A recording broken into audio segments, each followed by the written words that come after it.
Labor has 3 stages. In the first stage of labor, the body prepares to give birth. There are 2 phases, early and active.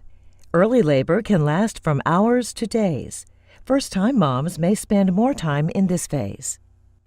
The cervix, or the opening to the uterus, begins to soften, efface or thin out, and dilate or open. The cervical changes are necessary so the baby can pass through. Usually, a woman's water breaks during the first stage of labor.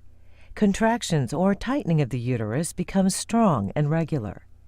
Typically, the woman will have a 30 to 70 second long contraction every 5 to 20 minutes. There may also be a stringy, bloody discharge from the vagina called bloody show. This is considered normal. Active labor occurs when the cervix starts to dilate more quickly. Contractions get stronger, last longer, and occur more often.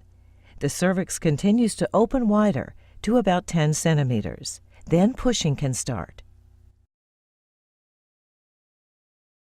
In the second stage of labor, the child is born.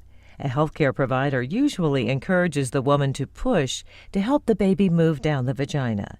She might push for minutes or hours. Once the baby's head starts to come out, called crowning, a provider guides the rest of the baby out. Childbirth is finished when the baby is completely out of the vagina. The provider then cuts and clamps the umbilical cord which connected mom and baby during pregnancy. The last stage of labor involves delivery of the placenta or afterbirth. During pregnancy, the placenta supplies food and oxygen to the fetus. Once the umbilical cord is cut, the placenta has to come out. Contractions typically begin 5 to 10 minutes after the baby's birth. During this time, the placenta detaches from the uterus. A provider may encourage the woman to push, just as she did to deliver the baby.